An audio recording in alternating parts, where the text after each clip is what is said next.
sizlərlə. Hoş gəlmişsiniz. Xeyli vaxt planımızda var idi.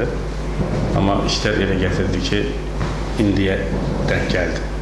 Həm də gündəmin tam da qızğın vaxtına düşdük. Fikirləşdik ki,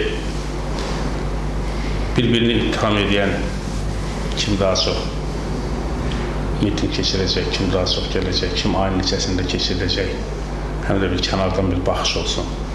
Çünki bir zamanlar çox aktiv miting təşkilatçılarından biri də sizsiniz. Elçin Rüstəmlinin sualından başlamaq istəyirəm ki, haralardasınız, görünmürsünüz? Siyasətdəyik. Sadəcə siyasət heç də həmişə ortada olmaq, siyasətdə həmişə heç də hər sözə cavab vermək və yaxud da mövqe ifadə eləmək deyil. Siyasət bəzən sakit şəkildə təşkilatlanmaqdır, bəzən prosesləri izləyərək gələcək fəaliyyət planını cızmaqdır. Partiyamız bu istiqamətdə işləyir və şəxsən özüm də işləyirəm bu istiqamətdə. Siyasətdən getmək niyyətimiz, fikrimiz yoxdur. Hələ deyəcək sözlərimiz var. Zaman, ömür, imkan olacaqsa bütün bunların hamısını gerçəkləşdirəcək. Nigar Börək soruşur ki, müxalifətin mitinglərinə qatılmağı düşünürmü? Ümumiyyətlə bu son mitinglərlə bağlı fikrinizi də almaq istəyirəm. Mən hər bir partiyanın siyasi partiyalar haqqında qanuna, Azərbaycan konstitusiyasına görə ona verilən hüquqlardan, o cümlədən kütləvi aksiya təşkil etmək hüquqlarından istifadəsini məqbul və müsbət hesab edirəm. Problem görmürəm orada, amma özümüz mitingə qatılmırıq. Qatılmamağımızın nədənləri var. Mən hər zaman qeyd etmişəm, bizim fəaliyyət proqramımızı və planımızı hakimiyyət cızmamalıdır. Hakimiyyət hər hansı bir situasiya yaradacaq və o situasiyaya uyğunda müxalifət mövqe ifadə edəcək. Bu proses ya qalibiyyətlə, ya məğlubiyyətlə fərq etməz bitəcək və hər şey sakitləşəcək. Bu şəkildə siyasət olub. Siyasət sistemli, sistemli hakimiyyət uğrunda siyasi partiyanın mübarizə aparma metodlarını təşkil etməkdir. Və ona görə də bugün mövcud durumda 26 sentyabrda keçiriləcək referenduma etirazımızı bildirsək də, amma keçirilən mitinglərlə 26 sentyabr referendumu durduracağımızı düşünmürük. Çünki proses və əhalinin əhval-ruhiyyəsi bunu bizə açıq şəkildə göstərir. Məsələn, 2010-2011-ci illərdə parlament seçkilərindən sonra İctimai Palata yaranmışdı o zaman. İctimai Palata yarananda mən İctimai Palatada bizim orada iştirak edib etməməyimizlə bağlı bir mübahisəli situasiya var. Nəhayət də qərar aldılar ki, bizim iştirakımız əlavə dividend verəcək və bunu siyasi partiya rəhbərləri də müzakirə etdilər, bizlə də görüşdülər. Mən orada bir təklif etdim bu müzakirələrdə ki, dostlar, Azərbaycanda parlamenti buraxma mexanizmi yoxdur.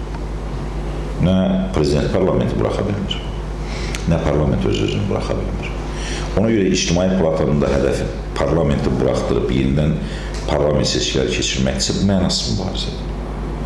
Ondan sonra 2013-cü ilin prezident seçkilərinə hazırlaşaq və məsələni bu şəkildə qoyaq ki, ən azı faydalı bir mübarizə metodu olsun.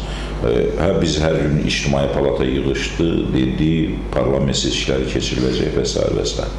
İndi də məsələnin mahiyyəti ona gəlib söykənir ki, ha 5.000, ha 10.000, ha 15.000 adamla toplaşıb da hətta etiraz yaxşı şey deyini deyirəm, hörmətlə yanaşıram və cəmiyyətin ən az müəyyən bir kəsiminin etirazını göstərmək də pozitiv bir şeydir. Amma bu prosesi dayandırmayacaqsa, demək daha fərqli yollar düşünmək lazımdır, daha fərqli sistem yaratmaq lazımdır, hakimiyyətə gəlməyin sistemini yaratmaq lazımdır, etirazın sistemini yox. Azərbaycanda etirazın sistemini yaratmağa çalışırlar. Proses baş verir, mitinglər təşkil edir, proses baş verir, hakimiyyət bir addım atır, ona qarşı etiraz necə? Amma İlvar bəy, önəmli deyilmi ki, illərdir 2000-3000 adamdan artıq insan çıxmayıb, amma məsələ son mitingdə hardasa 8-10 min arası adam vardı.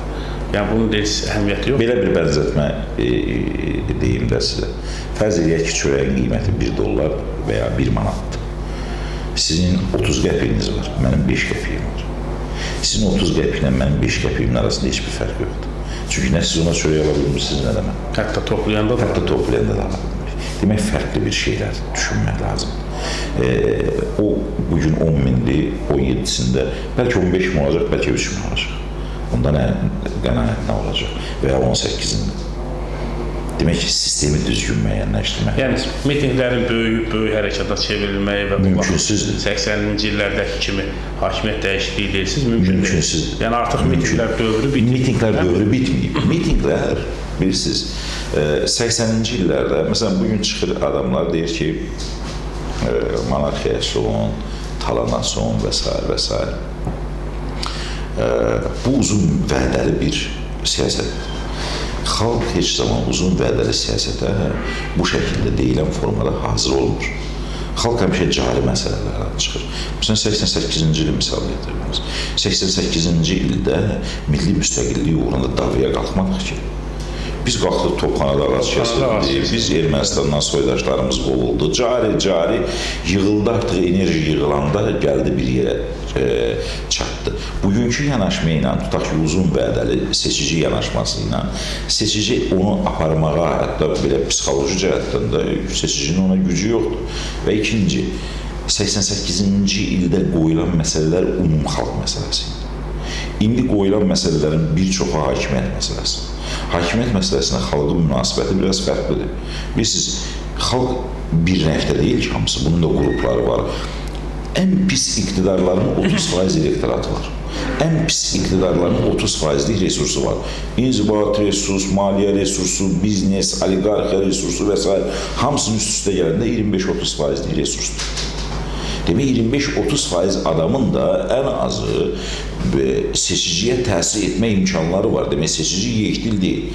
88-ci ildə qoyulan məsələ elə məsələ idi ki, orada seçicini kateqoriyalara bölmək mümkün deyildi. Ya Azərbaycanlı olmalıydı, ya olmamalıydı.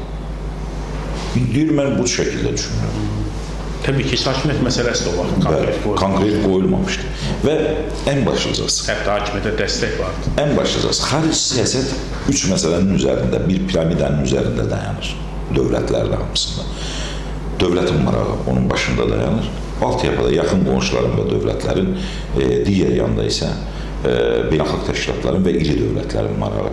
Bu piramidanı qura bilən hakimiyyət xarici siyasətdə uğurlu bir xətt apara bilir. Daxili siyasətdə də yeni də həmin piramida qurulur. Dövlətin marağı olur, ən üstə yenə, iqtidarın marağı olur, bir də cəmiyyətin marağı olur. Heç vaxt daxili siyasətdə seçici ilə təmasa girəndə dövlətin və iqtidarın marağından siyasətə girmək uğur gətirir. O nadir hallarda olur. Çox nadir hallarda olur. Tutaq ki, Azərbaycan ərazisinin bir hissəsi düşmənə təslim edilərsə, hüquqi cəhətlər rəsmiləşdirilərsə, bu dövlət məsələsindən girmək mümkün olur. Amma qalan hallarda cəmiyyət məsələlərindən girilir problemlərə. Azərbaycan müxalifəti uzun illər, mən bunu dəfələrlə müsahibələrimdə, çıxışlarımda demişim. Azərbaycan müxalifəti bütün hallarda prosesin içərisində dövlət və iqtidar marağından girməyə çalışır. Ay dövləti taladılar, ay iqtidar repressiv addım attı. Cəmiyyətin marağı repressiv, gəlin fikirləşək. Bugün Azərbaycanda 100 siyasi məhbus var, tutaq ki. 100 siyasi məhbusun da hər birinin 100 qovumu bu proseslə ilgilənsin. Bu 10 min adam edir. Amma cəmiyyət marağının içərisində 9 milyon problemlər var. Cəmiyyət marağından deyil. Daha çox cəmiyyət maraqları ilə çıxarır. Ancaq cəmiyyət maraqlarından seçici prosesə cəlb olunmalıdır. Bizim isə bütün şüarların hamısında cəmiyyət marağı çox zəif səslənir. Olduqca zəif səslənir. Əksinə, iqtidar və dövlət maraqları Qarabağı həll etmədilər. Bugün cəmiyyət marağının içərisində Qarabağ məsələsi çox zəif məsələdir. Bunu qəbul etsək ki, ekstremal bir vəziyyət yaransa cəmiyyət marağına çevrilə bilər həmin maraq. Amma bugün o ekstremal vəziyyət yoxdur, o cəmiyyət marağı deyil, dondurulmuş, kənarda saxlanılan bir şeydir və ondan bəlli strukturlar məşğul olur. Tutaq ki, Xarici İşlər Nazirliyi məşğul olur və yaxud da hökumətin bir qolu məşğul olur. Seçici gündəlik Qarabağla bağlı fikirləşmir. Hətta bir monopoliya var, yəni hamı da məşğul ola bilmir. Bunu da deyək. Ona görə də yanaşmanın sistemini düzəltmək lazımdır. Siyasətə sistemli baxmaq lazımdır. Təəssüf ki, Azərbaycan müxalifətinin bu sistemi yoxdur. Ona görə də mitinglər keçirənlərə uğurlar arzulayıram və onları təqlid etmək niyyətim yoxdur. Amma düşünmürəm ki, bu bir prosesin sonu ola bilər və ya bir prosesi qalibiyyətə gətirib çıxara bilər. Vüqar Niftiyev, İlqar Hüseyin də eyni sualları soruşur, amma Vüqar bəy biraz dəqiq soruşur ki, İqbal bəy mitinglərə gedəcək mi konkret? Yox, mən mitinglərə getməyəcəm. Siyasi partiyanın bununla bağlı qərarı. Mahir Rəşidov soruşur. İqbal bəy, siz qəti olaraq mövqeyinizi bildirmirsiniz. Əgər müxalifətsinizsə, o zaman müxalifətin etdiyi proseslərə siz də qatılın. Yox, əgər iqtidarsınızsa, o zaman bunu da açıqca bəyan edin. Evet. Bilirsiniz, müxalifətin vahid bir məkanı və yaxud da vahid bir şablonu yoxdur ki, hər kəs məhz bu cür müxalifətçilik eləməlidir. Kim düşünürsə ki, mən digər müxalif partiyalar kimi müxalifətçilik etməliyəm, yanılır, bu mənim xəttim deyil. Mən o xətlə qalibiyyət görmürəm və mənlə bir komandada təmsil olunan Ümid Partiyasının nümayəndələri də o xətti görmür. O xətt qalibiyyət xətti deyil. Və bunu israrla da sübut etməyə kimsə qalxarsa, mən 23 illik təcrübəni göstərərəm. 23 ildə keçən yolda hər gün müxalifətin itirmə prosesləri baş verir. Hər gün. Müxalifət hər gün bir şeylər itirə-itirə gəlib bugünkü duruma gəlib çıxır. Ona görə müxalifətsinizsə, bəli, amma müxalifətçilik hökmən kiminsə etdiyini etmək deməkdir ki, müxalifətçilik hökmən kimsə necə hərəkət edirsə, biri miting edirsən də get yanındadır. Biz sıradan biri deyilik. Biz siyasi partiyayıq və kursumuz olan siyasi partiyayıq. Müraciət eləsəydilər necə İqbal bəy? Müzakirə edərdik hər halda. Müzakirə edərdik. Biz müxalifətin bütün tədbirlərində müraciət olunan və doğru bildiyimiz məsələlərin hamısında bir yerdə olmuşuq və sona qədər də mövqeyimizə, imzamıza, münasibətimizə sadiq qalmış adamlar. Sadiq qalmış siyasətçilər. Hələ elə bir şey olmayıb Azərbaycan siyasi tarixində ki, biz hər hansı bir ümumi prinsiplərin içərisində yer alaq, ümumi mübarizənin içərisində yer alaq və o mübarizənin içərisində biz hər hansı bir yanlış bir addım ataq, qəti şəkildə olmaq. Amma özümüz olanda biz özümüzün düşüncəmiz var. Ümumi içərisində səhvlər də olur, biz onu qeyd edirik, düzəltməyə çalışırıq, amma yenə də prinsiplərə sadiq qalırıq. Amma tək olanda da bizim öz mövqeyimiz. Anar Məlikov da soruşur, bununla bağlı bir. İqbal Azadə müəllim, siz müxalifətçisiniz ya iqtidar yönlü prostoy vətəndaş, yəni sadə vətəndaş? Hesab edirəm bu suala yetərincə cavab verir. Bizim müxalifətçilik çox aydındır. Parlamentdə 15 il parlamentdə olduğum dönəmdə, parlamentdə olmadığım dönəmdə, bütün dönəmlərdə bizim ardıcıl, sabit siyasi mövqeyimiz olub və bugün də davam edir. Heç bir zaman da o mövqeyimiz dəyişmir. Müxalifət partiyası. Müxalifət partiyası kimi mövqeyimiz dəyişir. İmamlı Məhəmməd soruşur. İqbal Azadənin keçiriləcək referenduma münasibətini öyrənmək istəyərdim. Referendumun keçirilməsi və konstitusiyaya əlavə dəyişikliklərə ehtiyac varmı? Qətiyyən. Prezident səlahiyyətlərinin artırılması və müddətin uzadılmasına münasibəti? Vaxtınız varsa geniş yer edim bununla bağlı, amma qısaca lazımdır. Suallarımız çox, belə Qısaca budur. Biz bu referendumu Azərbaycan hakimiyyətinin icra strukturunun konkret olaraq möhkəmləndirilməsi və hakimiyyətin istənilən halda bir adamın əlində cəmlənməsi prosesinin hüquqi bazasının hazırlanması kimi baxır. Bunun alternativi yoxdur. Parlament buraxılır, istənilən vaxt prezident buraxa bilir parlament. Yəni monarxiya, krallıq demək olar mı? Yox, monarxiya, krallıq biraz başqa şeydir. Bilirsinizmi? Bir gün dostlardan biri ilə söhbət edirdik. Dedi ki, Azərbaycanda avtoritar rejim. Dedim, avtoritar rejim olsa yazalıydı. Sənin bu kitabın nəşr olunmazdı. Bu avtoritarizm deyil. Siz adını düzgün qoymasanız, düzgün mübarizə də apara bilməyəcək. Çünki avtoritarizmə qarşı başqa mübarizə şərtləri ortadadır. Niyə o avtoritarizmə qarşı fərqlidir? Avtoritarizmdə qadağa var, olmaz. Çap etmək olmaz. danışmaq olmaz, falan olmaz. Neo-avtoritarizmdə çap etmək də olar, danışmaq da olar. Amma sənə qulaq asan, sənin kitabını oxuyan auditoriyanın olmaması şərtdir. Yəni qrupu yaradırlar, artıq qruplaşdırırlar. Yəni biz onda Biz neo-avtoritarizm şəraitində yaşayırıq Azərbaycanda. Neo-avtoritarizmin başqa şərtləri var, mübarizəyə də başqa cür. Adam bir xəstəliyin həkim adını düzgün qoymayanda, təbii ki, ona qarşı düzgün də müalicə aparmayacaq. Siyasətçi də cəmiyyətin əslində həkimidir. Prosesdə xəstəliyin adını, cəmiyyətin özünün problemlərinin adını düzgün qoymadısa, ona qarşı düzgün mübarizə aparmayır. Bu avtoritarizm deyil. Və bu monarxiyada yaradılması deyil. Seçki var ortada. Pis, yaxşı. Və özdə referendumu dəhşətli dərəcədə qorxu ilə qəbul edir cəmiyyət ki, ay, hər şey bitdi bundan. Yanlış bir şeydir. 1993-cü ildə bu hakimiyyət gələndə desəydilər ki, 23 il hakimiyyətdə olacaqlar, biz çoxumuz özümüzə sardıq. Amma 23 ildə hakimiyyətdə də, halbuki 5 ildən bir dəyişiklik var idi, 5 ildən bir parlament seçkiləri keçirildi. Bəli, hakimiyyət bölgüsü var idi və s. və s. Nə oldu? Biz dəyişə bilmədik. Ya zəlzələdən, ya vəlvələdən. Fərqi yoxdur. Kim daha çox günah elədi, kim fərqi yoxdur. Dəyişmədi, 23 il sürür. Ha, yazdı 5 ildən sonra dəyişdi. Nə fərqi var ki, gücün olacaqsa, cəmiyyəti toparlaya biləcəksiniz, cəmiyyəti arxana ala biləcəksiniz, də eyvallah. Bundan ötürü çalışmaq lazımdır, yazılandan ötürü yox.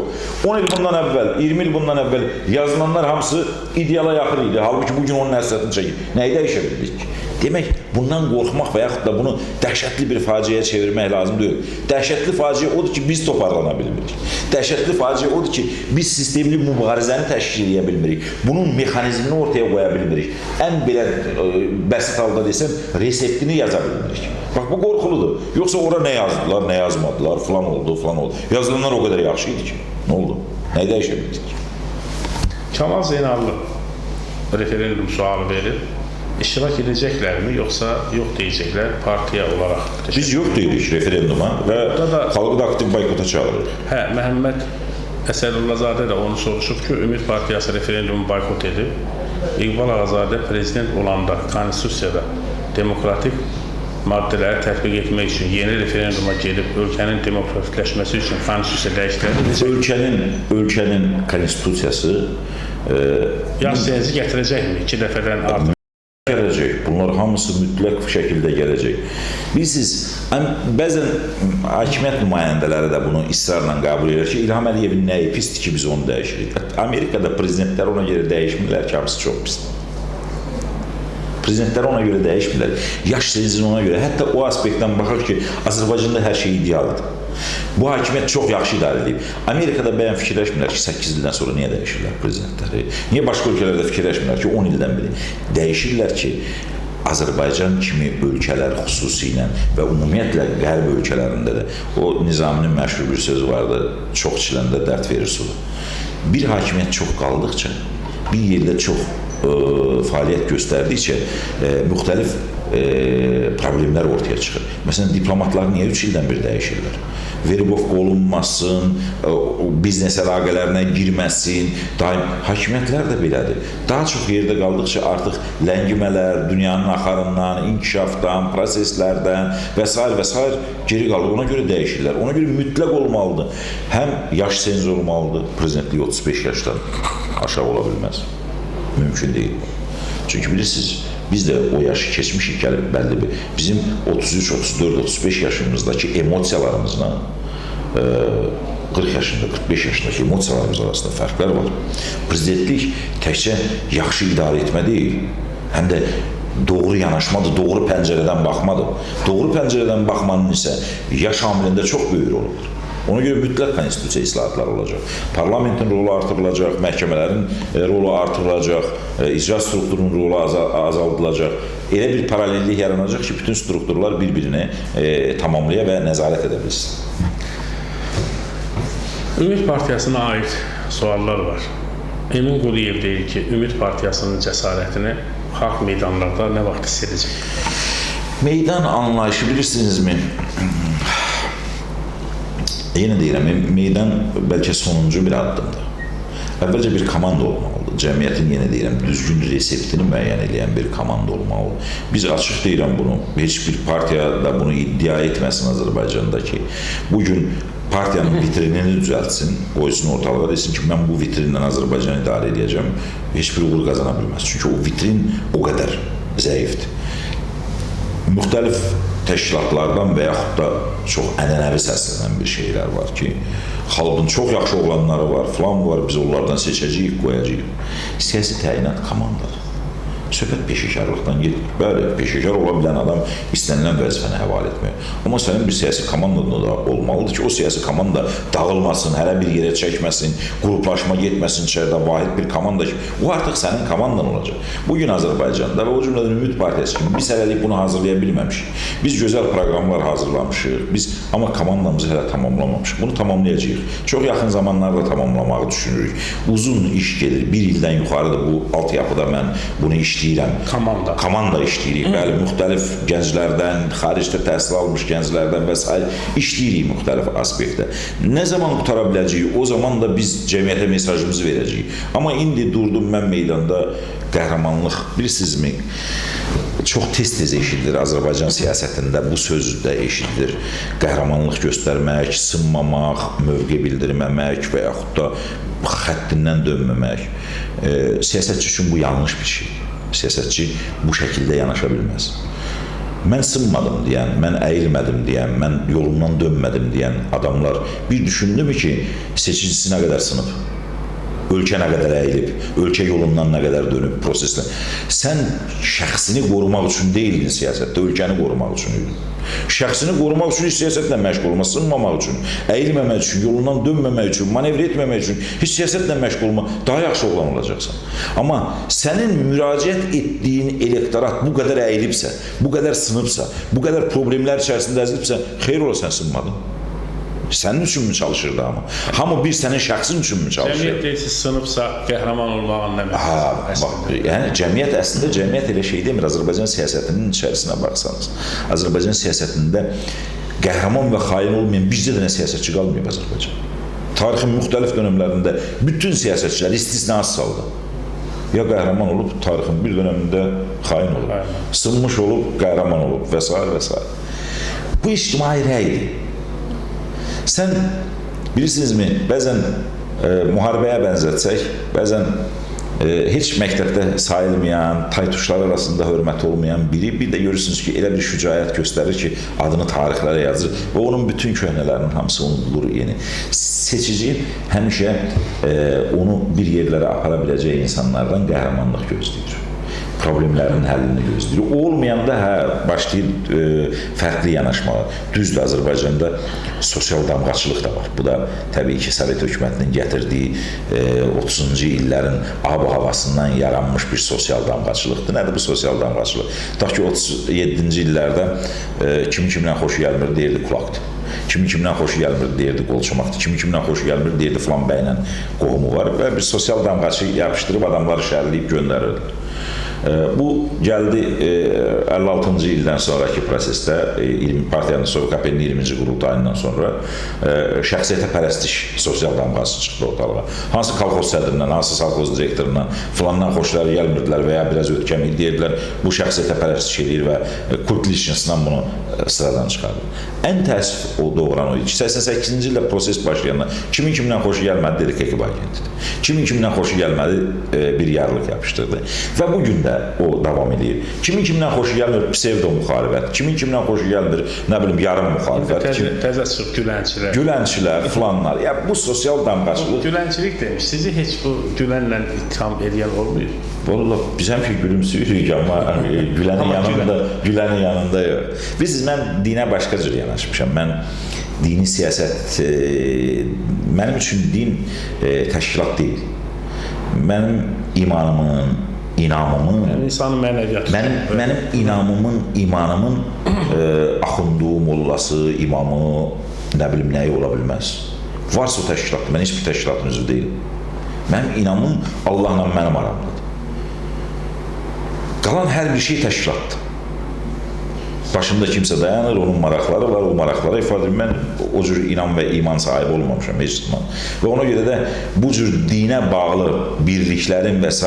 heç biri mənim nəzər diqqətimi də cəlb etməyib və bundan sonra da etməyəcək. Çünki yenə deyirəm, mənim dinim, imanım Allahla mənim aramdadır. Kimsə onun arasına girə bilməz. Cəfər adlı bir istifadəçi sual soruşub. İqbal Ağazadə, siz seçildiyiniz məntəqədə Araz Əlizadəni çıxaranda deputat kimi sizi yandırmadı ki? Biraz ironik oldu. Niyə ironik oldu? Biz seçkilərdə həmişə görmüşük də, səslər yaxın olanda adam yandırır ki, mən də əziyyət çəkdim filan da. 9970 səs mənim idi. Uçurum mu var deyirsiniz səslərdə? 9970 səs mənim idi. Protokollarım buradadır, göstərirəm sizə. Və bütün məntəqələrdən demək olar ki, hərbi hissələr xaric protokol almışam. 401 səs alım. Yəni Araz Əlizadə 401 səs. 401 səs alım. Yəni protokolları özləri yazıb, özləri mühürləyib. 401 səsdən deputat. 401 səsdən deputat olub. Təsəvvür edin. 711 səs, 702 səs mən almışam, 11 səs olub. 500 neçə səs mən almışam, 3 səs olub. Bu da rəsmi protokollarda. Niyə belə oldu? O mənim problemim deyil, bilirsiniz. Mənim problemim hər zaman mən qeyd etmişəm bunu və israrla qeyd etmişəm. Bəzən deyirlər ki, hakimiyyət sizi niyə buraxdı parlamentə və yaxud da bu dönəm sizi niyə buraxmadı parlamentə? Hakimiyyətin problemidir o. Bir dəfə mənə Nelson Letski belə bir sual verdi ki, Milli Demokratiya İnstitutunun Cənubi Qafqaz və Orta Asiya üzrə səlahiyyətli səfiri Amerikanın sual verdi ki, türmədən yeni çıxıb, mən də onda millət vəkili idim. Sual verdi ki, sizcə hər zaman qeyd edirsiniz, demokratik seçki yoxdur, filan yoxdur, filan yoxdur və siz necə parlamentdəsiniz? Dedim, mən demokratiya vitrinində çox parlaq görünürəm və onu başa düşürəm. Lakin o parlamentdə millətim, xalqım, ideyalarım və insanların hüquqlarının qorunması üçün səmərəli istifadə edirəm, ona görə gedirəm. Hansı dönəmdə kimi buraxmayıblar ki?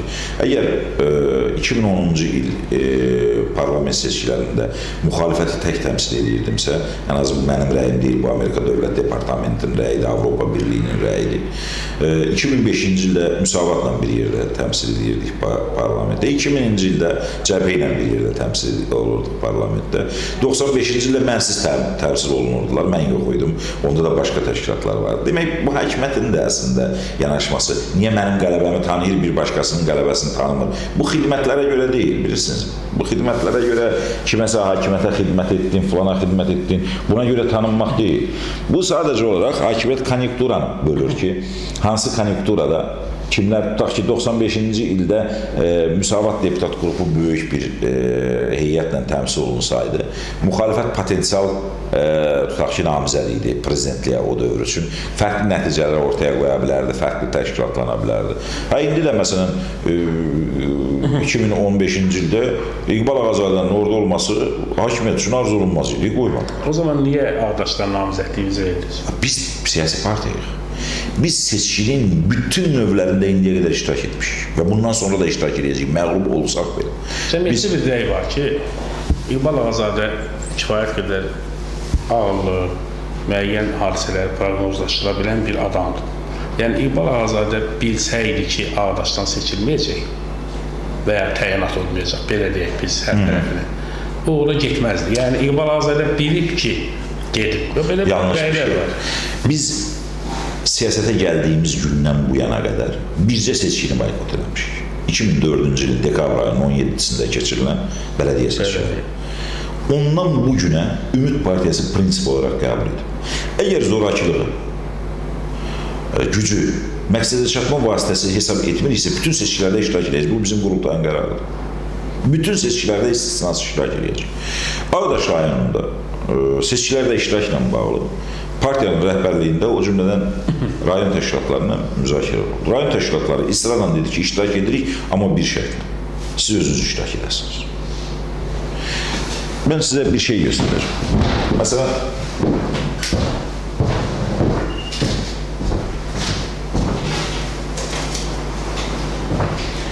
bir siyasət üçün insan toplamaqdan, seçici toplamaqdan böyük nə ola bilər ki? Heç siyasətin zaten vəzifəsi var. Bu 3000-ə qədər adamın telefon nömrələrdir. Görürsünüz, hamısı işarələnib. Ayrı-ayrı kəndlərdən. Hamısından birə-bir telefonla danışmışam. Və mən bu Qurban bayramında böyük əksəriyyətinə mesaj göndərmişəm, təbrik eləmişəm. Seçicini necə qazana bilər ki, siyasətçi? Seçicini bu cür qazanır da. Bu ayrı-ayrı kəndlərdən görürsünüz. Hamısı müxtəlif kəndlərdən kimə işə plus qoyulubsa, üstəgəl qoyulubsa, onların hamısı ilə telefon əlaqəsi saxlanır. Şəkili, pirkəkə, şəkili, aşağı ləki, aşağı orta ləki.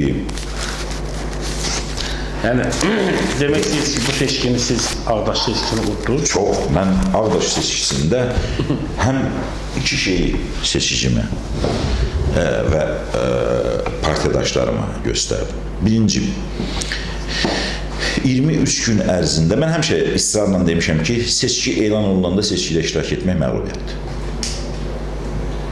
Bu müddətə seçkiyə heç nə etmək mümkün deyil. Biz 2 mərhələ işlədik Ağdaşda.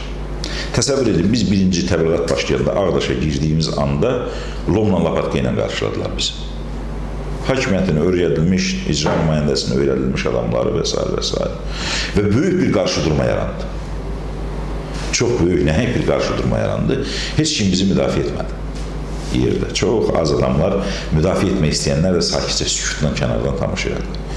2 saatdan sonra ki, biz israrla yenidən girdik şəhərə, artıq adamlar bizi müdafiə etməyə başladı. İkinci bizim şəhərə daxil olmamızda artıq şəkillərimizi aldılar, broşurlarımızı, bukletlərimizi aldılar. Üçüncüdə maşınlara vurdular və s. Biz sonuncu mərhələni həyata keçirə bilmədik. Sonuncu mərhələ bizim üçün nə idi? Komandalaşma mərhələsi idi. Çünki mən yenə deyirəm, təkcə seçki dönəmində seçici ilə işləmək olmaz. Onunla işləyəcəksənsə, bu qədər işləyə bilirsən. Bundan o tərəfə işləmək mümkün deyil.